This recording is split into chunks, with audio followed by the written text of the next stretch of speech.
The long weekend at Wrigley did not go well for the Cardinals, and they're fading in the wildcard standings. What's going on, everyone, and welcome into this edition of b-schaeff Daily. Brenden Schaeffer here with you, evening hours of Sunday, August 4th, 2024. Oh boy, Cardinals lose on Sunday and thereby drop 3 of 4 to the Cubs at Wrigley Field over the long weekend. Sunday night baseball didn't go their way. Chicago wins it 6-2. Where has this Cardinals offense gone? That is really the name of the game, I think, with these Cardinals losses over the weekend. The pitching wasn't great necessarily, but for the Cardinals to go through this weekend and really seem to leave as much meat on the bone as they did offensively, I think that's my takeaway. You know, look at the scores from the weekend. They score 4 runs, 3 runs, 5 runs, 2 runs.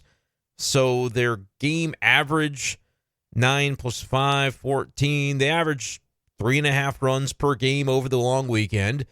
And these were all pretty much close competitive games, except for Sunday, where the Cardinals just didn't seem to have much of a fight to them in the final innings.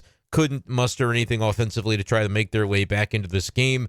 Miles Michaelis was the starting pitcher. He gave up 4 runs over only 4 innings, wasn't able to get very deep into the game.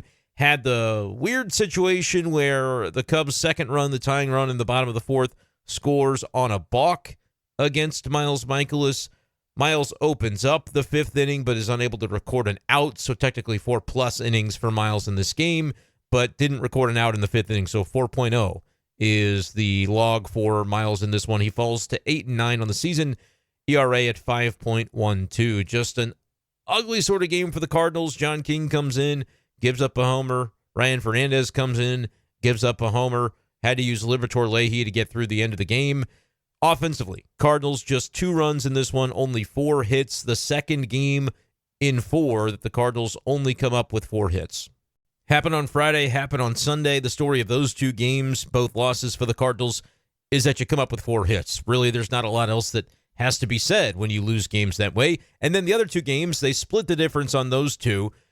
Thursday and Saturday, Cardinals had plenty of hits, couldn't score very many runs. They did score 5 runs on Saturday to win the game, but of course, that only happens thanks to the misplay in center field by PCA, miscommunication with Nico Horner, as we talked about on yesterday's video.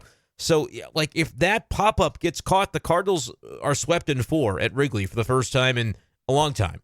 It's not something that happens very frequently. Don't often play very many 4-game series at Wrigley. It happens, but it would have been a notable accomplishment for the Cubs to get that 4-game sweep.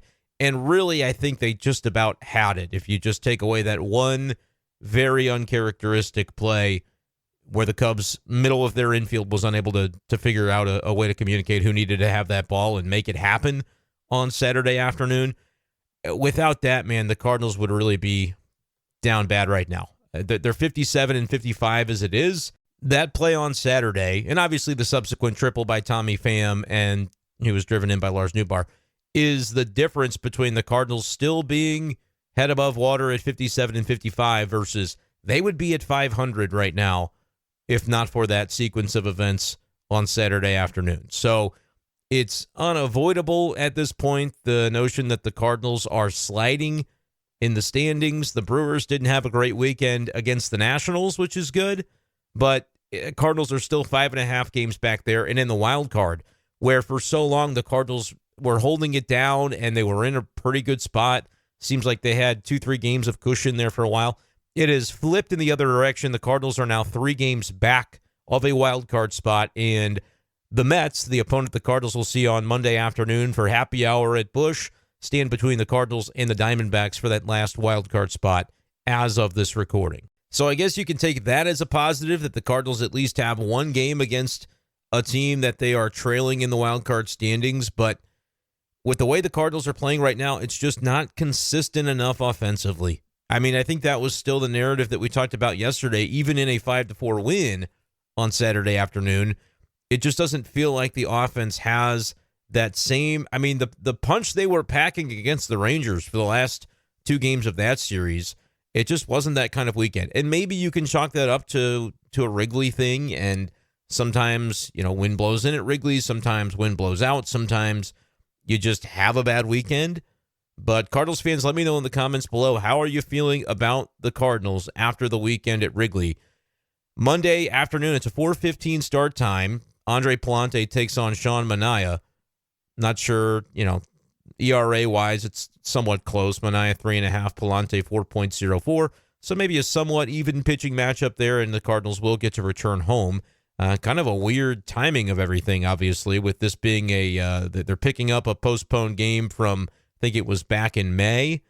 So it's just one game against the Mets, and then they'll welcome Dylan Carlson and the Rays to town. That'll be kind of fun, Tuesday through Thursday of this week. But the Cardinals, right now, it doesn't feel like you can have the same confidence that maybe you did during the stretch of the season where they were playing really well, that this is going to be a playoff team. They made the moves at the deadline to, I think, at least better position themselves with the holes that existed on the roster. Eric Fedde didn't have a great first start. We'll get to see him again this week and in a home environment, so that'll be his first chance at Busch Stadium in front of the Cardinal fans. See how he's able to do. It's always tough to have your first start at Wrigley, but it can go one of two ways, and for Fedde, it didn't go great, and we'll see how he responds. But I still think that ends up being an upgrade for the rotation. It's just not one that we've seen tangibly play out for the Cardinals in their favor just yet, so it's just kind of hard to get a feel for how much better, if at all, they might be, because really the spot that he took was Lance Lynn's, and we had kind of said, look, I don't think Andre Palante deserves to lose his rotation spot. Maybe Lynn would be a guy that you could move to the bullpen, but I don't think that was ever realistic to happen. And then he really kind of started to steady the ship, and 4 of his last 5 starts were actually pretty good, and then he goes on the injured list with the knee, and we may not hear from him for some time, so Palante's still in the rotation, and all's well that ends well on that front. He's earned his opportunity, in my opinion, to this point, and he'll continue on Monday to get a chance to further cement that and to show that the Cardinals are right to keep having the faith in him. I know some people wanted to see Michael McGreevy stay in the rotation. I don't think over Andre Palante that was ever going to be a realistic option, but what McGreevy did with his 7 innings this past week is at least put himself on the radar for those future opportunities. I think he would sort of be the next man up if another injury should befall the Cardinal rotation. McGreevy, I think, probably does, as long as the days line up remotely close to whatever his schedule ends up being in Memphis. I think McGreevy would be a good candidate for that opportunity. But Palante deserves to stay in it for now. But with that, did you get a lot better with the Fedde acquisition? That's still what Cardinals fans, I think, are waiting to see. Obviously, I think everybody's on board now with the fact that Tommy Pham was a great addition to this Cardinal roster and filling a need that they definitely had in that outfield with a right-handed hitting outfielder. Now the outfield situation is changing once again, though, as we have to talk about in a little bit more detail the Michael Siani injury, as we touched on it in last night's podcast. Siani dealing with oblique tightness as of Saturday, and they weren't exactly sure when he left that game what it would end up being and how long he could end up being out. It sounds not good, is the update I have for you on Michael Siani after Sunday. It really seems as though Michael Siani's going to be out for at least a few weeks. According to, looks like Katie Wu said that Ollie Marmol told the reporters there in Chicago that Siani's oblique strain is, quote, moderate.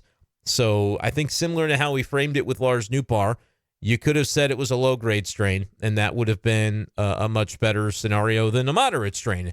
It's not a high-grade strain. I guess that would be the worst-case scenario and probably bordering on out for the season type of stuff with Michael Siani. But a moderate strain, I believe, is a similar language to what they use with Lars Nootbaar's. Remember, he just kind of had the oblique grab on him during an AB, and I think ended up actually running the bases and staying in the game briefly thereafter, which seemed surprising at the time. In this case, Siani, I believe, in an at-bat as well, is when he really felt the pull, it seemed, and then the Cardinals shortly thereafter took him out. I can't recall if he played any defense. I know Nootbaar, I think, did play an inning of defense, if I'm recalling this correctly, before the Cardinals removed him. That was May 29th, and Lars Nootbaar did not play a game again for the St. Louis Cardinals at the big league level until July 8th. So you're talking a solid 6 weeks that Lars Nootbaar missed, and I would say 4 to 6 weeks for Siani is a good guess, but it could easily be the higher end of that, and it could easily be longer than it was for Nootbaar. If Siani's recovery is great, I think it could be possible to get him back quicker, but I think you're probably looking at September. You know, September 1st could be a nice little over-under line to set, but again, if it's anything like Nootbaar's, you're really talking mid-September to potentially late September. Just like that, Michael Siani's breakout season, and I am going to call it a breakout season. You can tell me I'm wrong in the comments, but I'll argue with you because Michael Siani, first of all, was not expected by anybody to be playing the amount of time that he's played for the Cardinals this season and contributing in the ways that he did. I absolutely believe that Michael Siani could have been in the running for a Gold Glove award. This injury is going to definitively tank that because he wasn't an everyday player at the beginning of the year, and now you're going to throw in 6 weeks that he's not going to be in there, and it's just probably going to end those hopes for 2024. But I think Michael Siani has established himself as somebody that you're going to be paying attention to in terms of the Cardinals roster makeup for a number of years to come. Siani, as of this moment on the Baseball Savant outs above average leaderboard, this is StatCast here, measuring defensive production, 15 outs above average. Only 3 players in major leagues this year, Marcus Semien, Bobby Witt Jr., and Jacob Young of the Nationals, have more than 15. They're all at 16. And just all the defensive categories that you could muster up. Runs prevented, Siani is behind only Young. 13 runs prevented to Young's 14. There's just across the board, his success rate, whatever that means, is second in baseball behind Blake Perkins. And this is for all positions, it looks like. Although the success rate for outfielders is going to be substantially higher. I think those are the ones that are going to lead the leaderboard. But anyway, just every which category, you've got Michael Siani at the very tippy top of these StatCast leaderboards for what he did and has done this season for the Cardinals defensively. And then the bat, look, I mean, it was him and Victor Scott, and you're kind of wondering, can the Cardinals have any of these center fielders that can seemingly play great defense and have blazing speed? Can they get some production from any of these guys offensively? And Siani really, I think, got better as the year went along. And he ended up, for the longest time, I said, if you have an OPS that starts with a 6, for me, that's good enough for Michael Siani to be viable as an everyday player, because that's just how good defensively he is. What he brings to the table is valuable, and the pitchers would tell you and the coaching staff would tell you.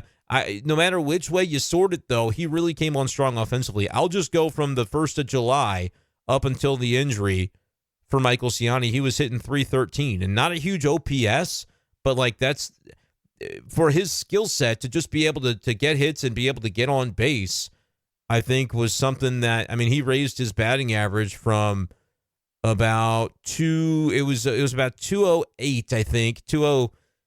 Even lower than that, obviously, if you go back to kind of early June. He was right at the Mendoza line on June 5th.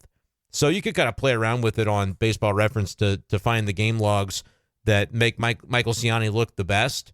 But he raised his batting average all the way up to, he's in 256 for the season now.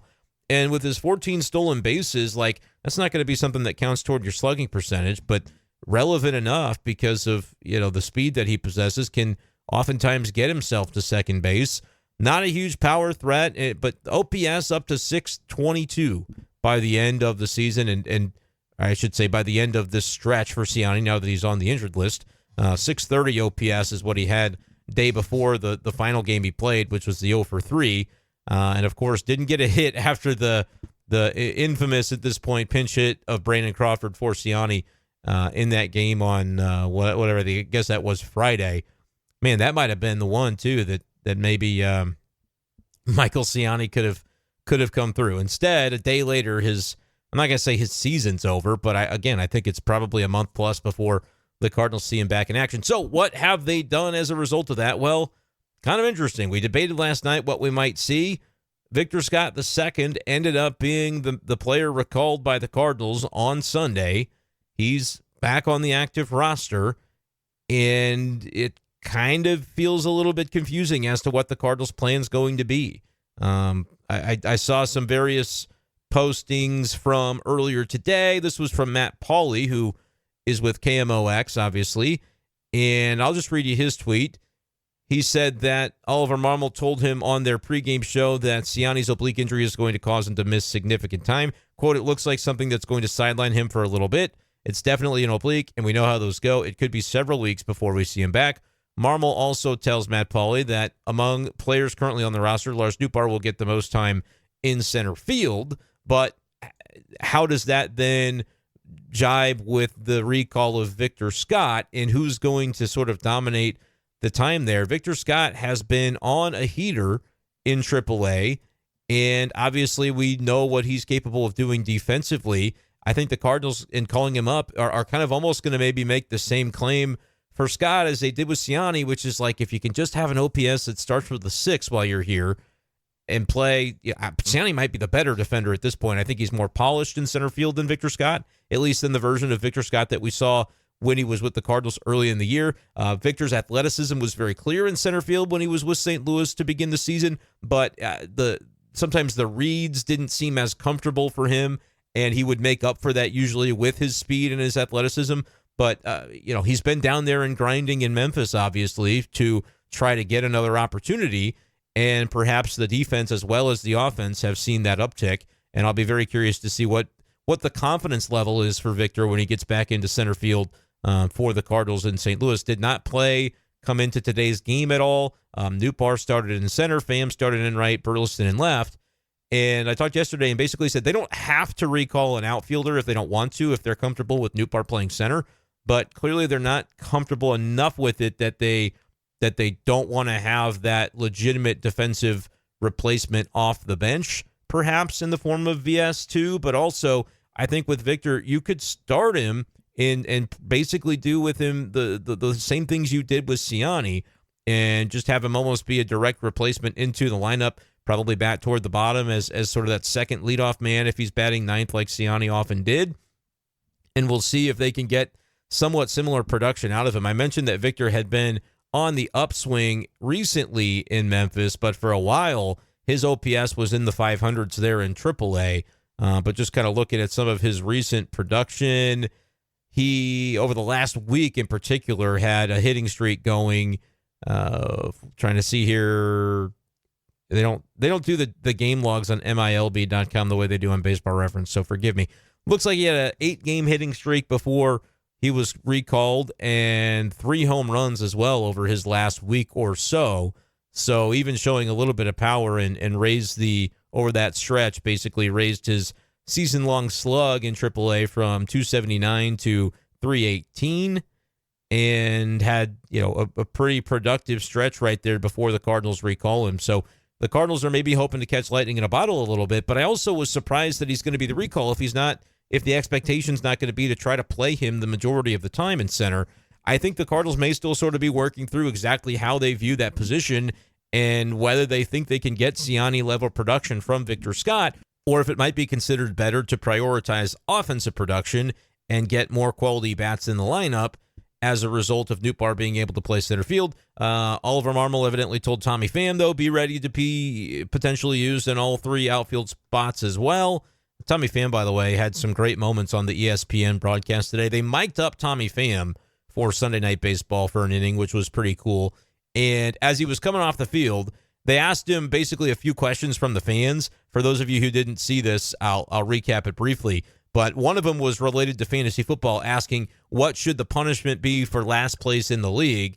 And that led Tommy to a sidewinding conversation about how he won the Diamondbacks Fantasy League, and the commissioner told him that they would have a ceremony for him, and then they didn't have a ceremony for him. Just very on-brand stuff for Tommy Pham. But then he basically said, I think if you're in last place, you should have to pay the money back, the entry money back for whoever comes in third. So basically your punishment is monetary, which is very Tommy Pham. Like I said, everything about this was on brand. But then they asked him, as he's walking off or jogging off the field after somebody else recorded the third out, the final question was, what position do you want to draft first in your fantasy football league? And this is super up my alley because I've been grinding the last week or so trying to reboot my fantasy football channel on YouTube, which, by the way, even if you don't love fantasy football and you like my content and you want to do me a solid, I've got to get that channel to 1,000 subs. So I will leave the link in the description to the fantasy football channel. If you just subscribe to it, I don't even care if you listen to the videos, but I got to get that one monetized here soon.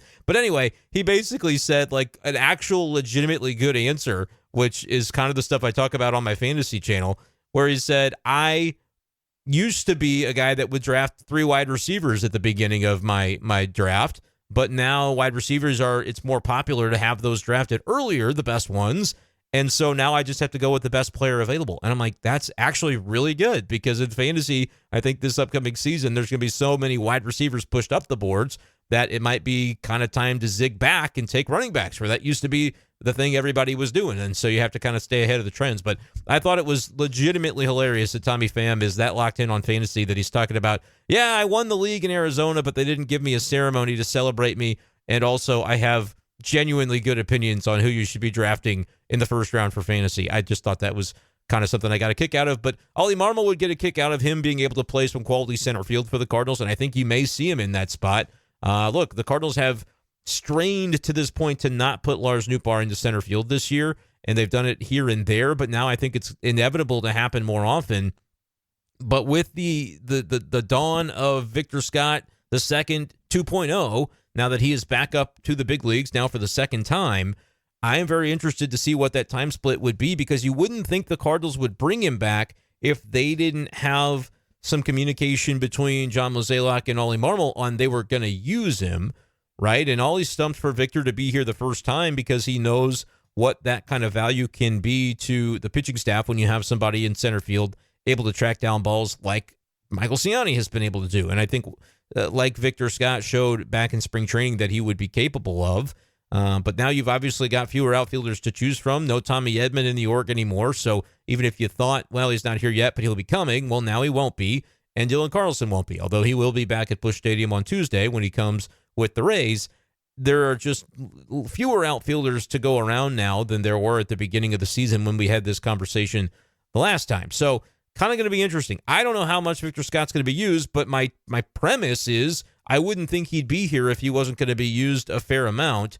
But then again, you have the very first game that he is part of the roster again on Sunday night, and in that situation, he was not used. So we'll see what Ollie Marmol decides to do there moving forward, but he could certainly provide a spark, and the fact that he's been hitting for a little bit of power as well in AAA gives you some level of hope. I'll spend a decent amount of time, honestly, on the Down on the Farm segment of the podcast, because we got to talk a little bit about Jordan Walker and maybe why not Jordan Walker being recalled. We'll save that for when we talk about his recent performance in Down on the Farm coming up. But Jordan Walker is starting to make moves in terms of what he's doing with his production down there in AAA, and maybe not far behind could be Jordan Walker if the next opportunity arises for the Cardinals to need another outfielder.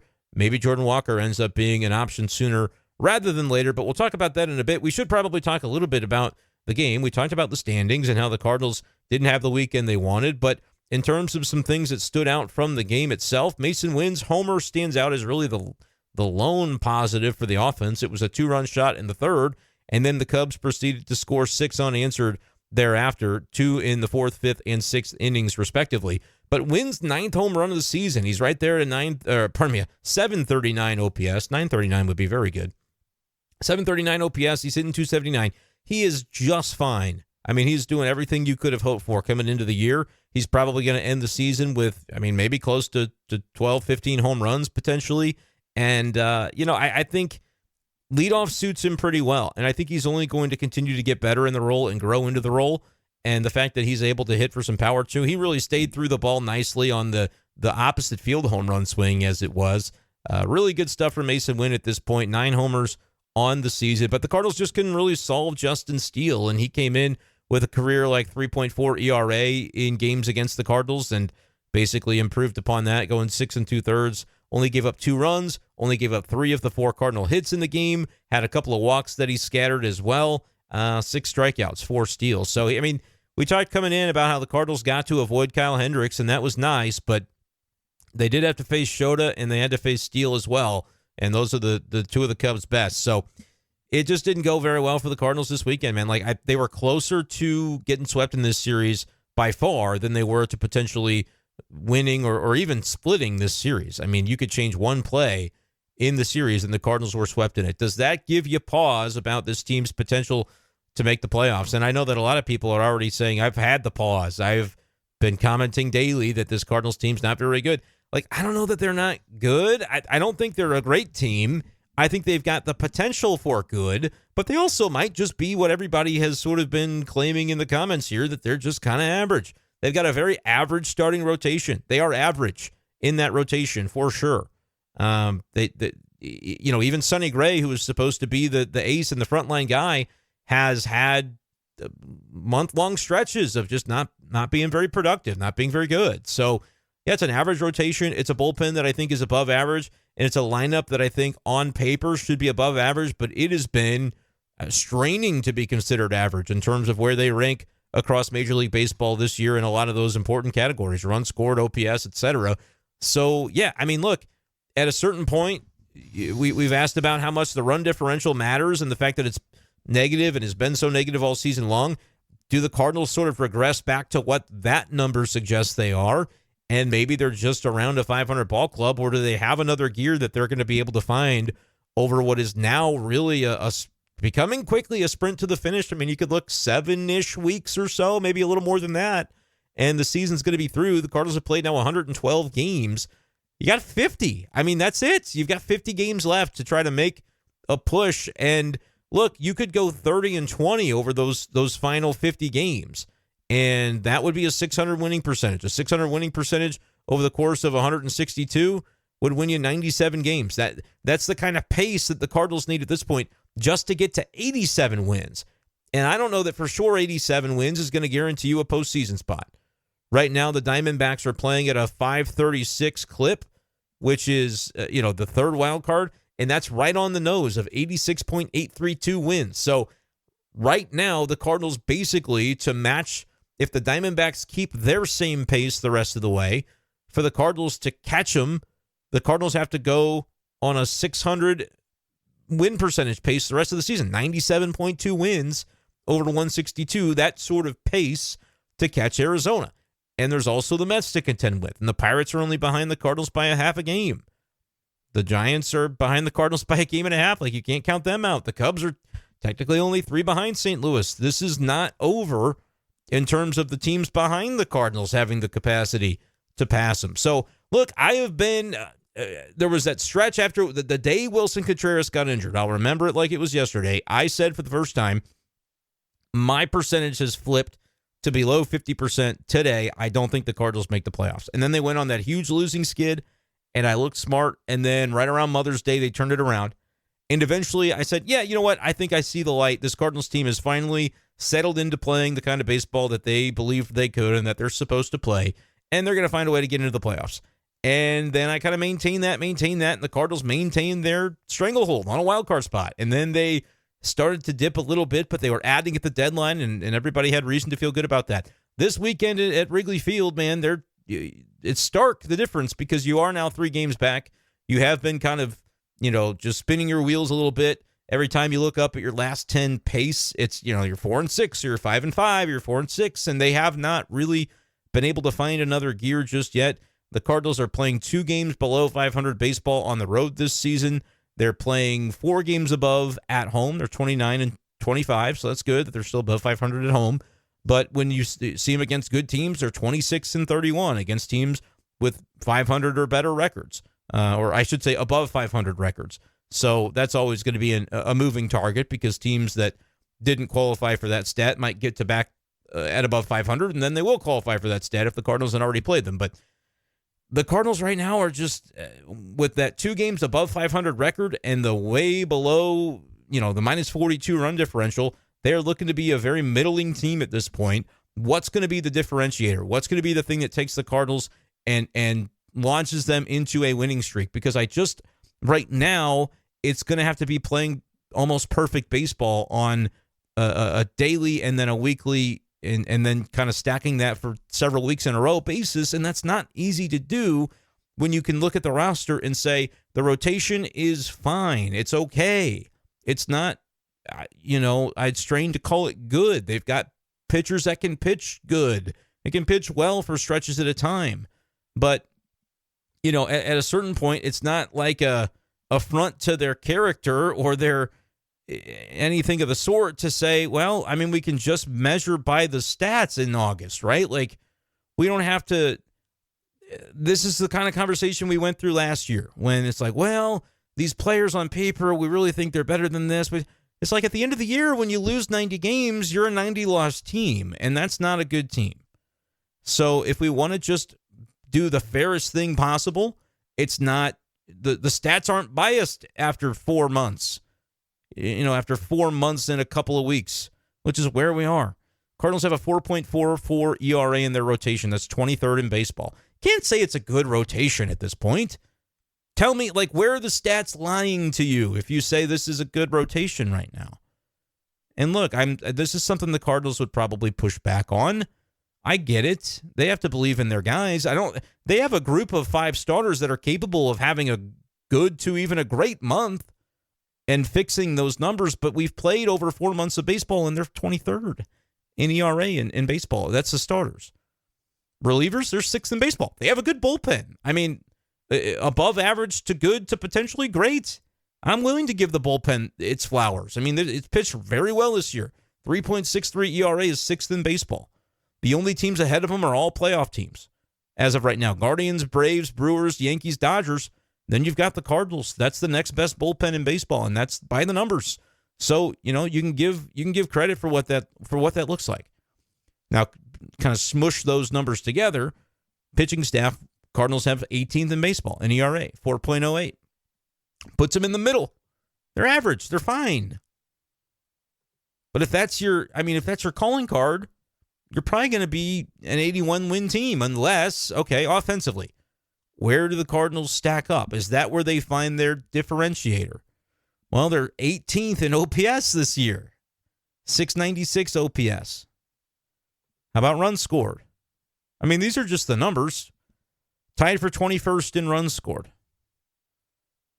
And they've played basically within a game or two of everybody ahead of them and the teams behind them. So they're straining to be considered in the middle of that category as well. I can give you the last 30 days on the Cardinals' run scored. They're 8th in baseball in runs scored. So maybe that's their differentiator. If it's offense, then it's offense. OPS over that stretch, though, tied for 18th. So are they scoring a little bit above their head more recently, and then at the beginning they scored a little bit below what they should have for the way they were hitting the ball? I don't know. But I don't see the stat that tells you the Cardinals, unless they can consistently change what happened at the beginning and then sustain it, where do the Cardinals go on that run? I think they're a good enough team, but maybe that's not right. Maybe they're not good enough. Because other teams in the NL, they think they're good enough, and they're playing a little bit better baseball than the Cardinals right now through 112 games. The Braves are up on the Cardinals by 3.5 games. And look, that's the other part of it. If you want to look at it optimistically, you could say, well, they're only 3.5 games behind the top wild card. And, that's those 3 spots are all up for grabs. They're 3 behind a playoff spot, but 3.5 behind hosting the wild card series because they're the top wild card. Facing the Padres as the second wild card right now, virtually tied with the Braves, and then the Diamondbacks. Those teams are all within a half game of each other. So it's not insurmountable by any means, but it doesn't matter what the teams in front of them are doing. That's really what it boils down to. I've seen a lot of takes from Cardinals fans like, actually, I think the division is where the Cardinals need to be focusing their energy because they're only 5.5 back, and that's just one team that you have to pass. The wild card is, well, that's just a bunch of teams, and no, that's stupid. Just win games. Just win games. And then that other stuff will just work itself out. The Cardinals basically just don't need to be a team scoreboard watching. Fans obviously can do what fans want to do. But I don't think there is a necessary choice of, go for the division or go for the wild card. No, go for 87 wins, and that might get you one or the other. Go for 89 wins, and you've got an even better shot. Just try to win more games than you lose, and that puts you in play. But I think mathematically it's kind of silly to say, no, I want to eschew the wild card consideration for the division. No, that's dumb because you're 5.5 back of the division and there's only one division winner.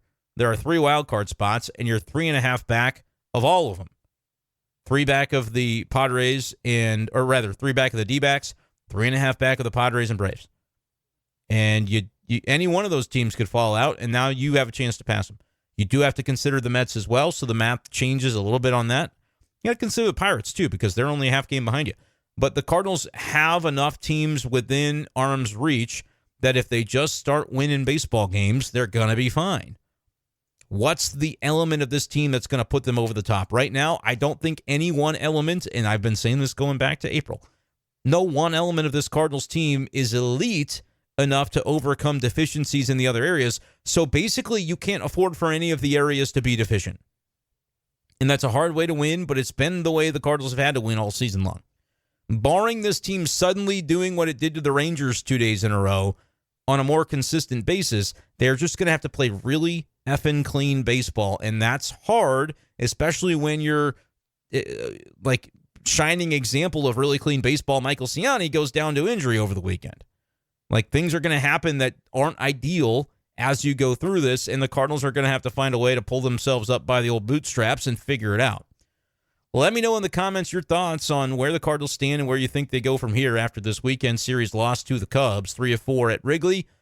But with all that being said, it's time to go and update you on some interesting things that are happening down on the farm. It's time to go down on the farm. Brought to you by Hastings Layers Premium Eggs. You'll be happier than a jackass eating thistle. Huh? So here's the deal. Jordan Walker is making waves again. I saw this from Kareem on Twitter, who said that the home run that Jordan Walker hit today, and that's right, Walker went deep again. I believe that's 3 times within the last week or so. I'll pull up the recent game logs to give you a more precise piece of information.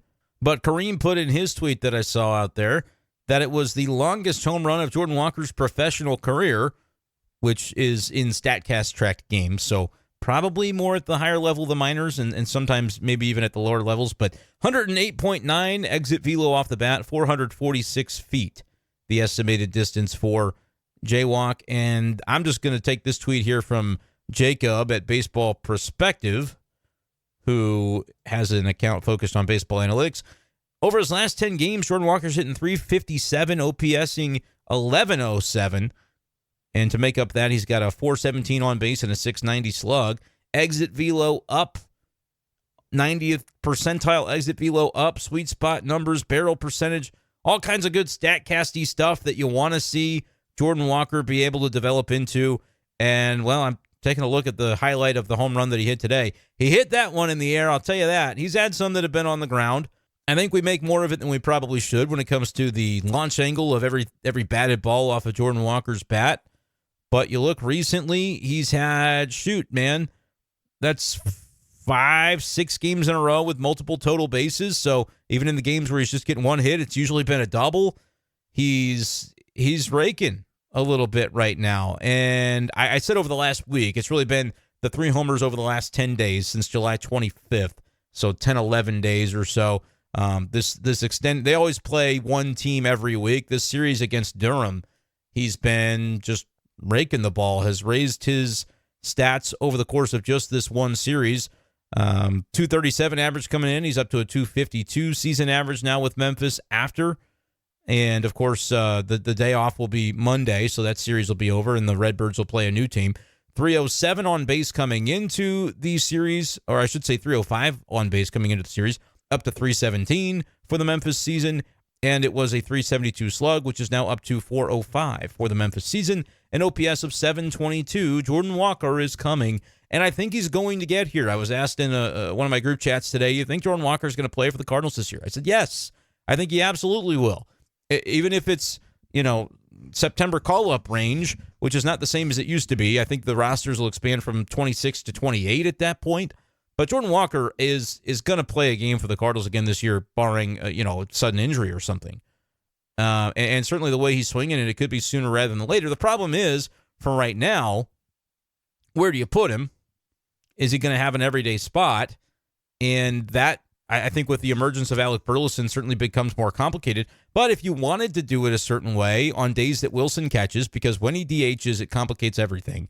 But if you wanted to go Donovan at second, Nootbaar in center, Burleson in left, Walker in right, that Burley, Newt, Walker outfield defensively might not win any awards.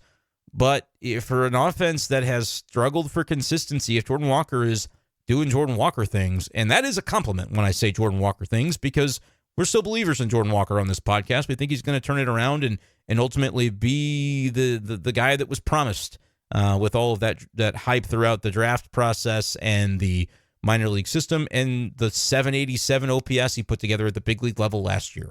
I mean, that's great production. So I do think Jordan Walker gets back to that level and maybe even exceeds it at some point someday. But defensively, it's not even as much about Walker, who I thought looked actually pretty fine in right field at the beginning of the year. His bat wasn't doing much, but defensively, I kind of liked what we saw from Walker relative to last year, which was really, really rough. And it's okay to say that, but I think he has made the strides in the offseason. All the work that he put in Jupiter, I think, did make him into a more playable right fielder.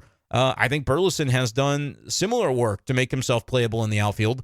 But if you're talking playable across your three-man outfield, and Nootbaar in center, I only categorize as a playable. I'm not going to say I think he can be, maybe he could be above average. I've not seen him be above average. I think he's fine in center.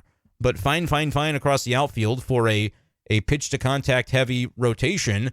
I'm not sure how much mileage you're going to get out of that, just to be honest. So we'll see. But, yeah, I do think Jordan Walker makes it back up at some point this season. He will get back. Somebody else that hopefully will get back, and sooner than later, Riley O'Brien got the win for the Redbirds, actually, with a scoreless fourth inning. I don't know. I guess the Cardinals or the Memphis Redbirds happened to, I don't know. They had the lead, and then they didn't lose the lead. And since Ian Bedell only went 3 innings, then the next guy coming in throws a scoreless inning, and he gets the win. Whatever. But 1 inning pitch, 2 strikeouts, zeros across the board for Riley O'Brien. We'll see how close he is to being able to rejoin the Cardinals. Chris Roycroft gave up a couple of runs in relief. That's a name you know. Granillo, inning and 2/3, no earned runs, but did give up an unearned run in his appearance today. But that's kind of what was going on. I think Jordan Walker, 2 for 6 with the home run that he hit. Luken Baker, by the way, hit his 28th of the season. It's another guy that I would like to see probably rejoin the Cardinals down the stretch. Ivan Herrera was 1 for 2, but on base 3 times because he walked a couple of times as well. There's going to be an interesting conversation of when the Cardinals expand their roster in September. I don't know what the rule is on that of how many can be relievers, like how many pitchers they can carry if it goes to 14-14. Because right now it's 13-13. But it'll be interesting to see which right-handed bat the Cardinals want to call up. Because I think Walker will be one, but there's Herrera, third catcher, Luken Baker. I think Luken Baker, I really would like to see him in another organization just getting a chance at the big league level if the Cardinals aren't going to give him that shot. And look, maybe next year is the year where they're keeping him around for a reason, because if Goldie walks, Luken Baker has every chance to make this team next year and platoon with Burleson at first base. And then Burleson, is an everyday player, but he plays some of the outfield or whatever. And maybe Burleson's not an everyday player. Maybe they go full Tampa Bay Rays on it, and Burleson has, 450 plate appearances or 500 plate appearances on the year, but he's going to start to be hidden against left-handed pitching a little bit more. That's an interesting thing that the Cardinals have consistently resisted, is the platoon, because nobody wants to be seen as a platoon player as they're making their way to the big leagues. They want to all be everyday players and stars, right? Like, who wouldn't want to be that? But just about every lefty in this lineup can't hit lefties, plain and simple. Donovan, I think, does okay. Nootbaar, kind of hit and miss. Gorman, at times when lefties make mistakes against him, he crushes them. But for Gorman, it's more, is he on or is he slumping? And that'll kind of tell you what his production against lefties is going to be. But Luken Baker, not Luken Baker, but Alec Burleson has also struggled this year. Like, the numbers for Burleson are worse than some of his other fellow lefties in the Cardinal lineup against lefties. So just something else for your consideration there. That's the big thing I wanted to touch on, though. Jordan Walker, down on the farm. I mean, he's been on the farm, and he still is. Matt Koperniak homered his 15th of the season. But Walker is coming. He's on the way. I just don't know when. But we're seeing good things from him and starting to turn things around offensively. And I'm sure that is something the Cardinals will notice. That especially with the offense performing the way that it has recently and just not enough consistency, they'll be looking to see ways that they can improve, and maybe Walker being reintroduced at some point, maybe not too far from right now, could end up being that thing. Nothing really notable to mention from Springfield. I did maybe miss the other night that Zach Thompson had 4 hitless innings. I think I glossed over that for Memphis. It was within the last couple of days. So I want to make sure I touched on that and just mention it, that's good to see from him. He's kind of making his way back from injury. But I wanted to also talk about, before we get out of here, Chase Davis somewhat recently had been promoted from Palm Beach Low A to High A Peoria, and since heading to Peoria, he has been doing some things. Chase Davis has a 950, I believe, OPS. Trying to check. 942. He had an 0 for 3 day today, so it's not as relevant today. But Chase Davis, 942 OPS since the promotion to Peoria, which happened about a week ago. July 30th was his first game that he played down there. And he's got just one home run, it looks like, so far, but handful of RBIs and an OPS over 900. So kind of a late bloomer a little bit in so much as his production down in Palm Beach, because he had kind of a low OPS for a while. But then once he struck fire, the Cardinals said, okay, bet, let's bring you up to the next level and see if you can continue that. And he has. I think he's made some swing changes. So former first-round outfielder, maybe starting to find his groove a little bit. Somebody that you'd hope to see get to Double-A as quickly as possible. And next year could be a year of moving for him if he continues this momentum. So good stuff from Chase Davis, even though not technically today. 942 OPS over about a week in Peoria.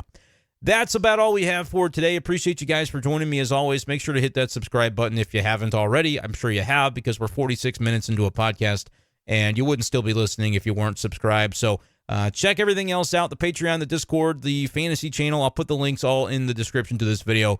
And that'll do it. Appreciate you guys as always for listening, and we'll talk to you next time on B-Schaeff Daily. Peace.